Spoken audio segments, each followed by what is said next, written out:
Alright everybody, welcome back to Skyway Classics YouTube channel. We are now going for a ride in our 2008 Jaguar XJ8. Very nice little four-door sedan here we have at Skyway Classics. Of course, you know we like to add to more collection rather than just classics, but also we like to have the little foreign and cool cars as well. The other one we have here featuring a full black exterior is a DC. She has the appropriate riding profile for the Jaguar. Other than that, has the black Jaguar style wheels on it. Of course, four-door sedans are a lot better than the two doors because you can fit more passengers and more easily get them inside the car. But anyways, we move on to the inside. As you can see, we have that little beige combination going on there, being an automatic on the floor. And of course, you can see right away it has that fine wood grain coming across all the way to the dash there. Of course, you can see there's our cluster featuring the tach, speedometer, gas gauge, and temperature, running all good.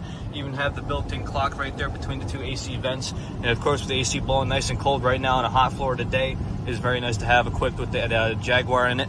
Other than that, you can see we also have with the electric seats, you have the nice style in the back too. The interior looks very good for its condition of 2008.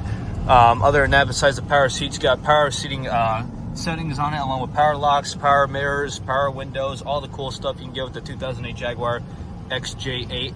Other than that, as you can see, it just has a plain simple V8 underneath the hood.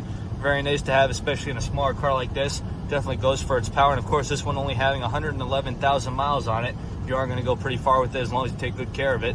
And of course, you know, most Jaguars at the time had a lot of problems, but this one seems to have no problem at all, other than just missing a future driver. But other than that, now I think it's time we just have it turned around up on the lift. So if you have a moment, folks, please stay tuned with us as we see the underneath.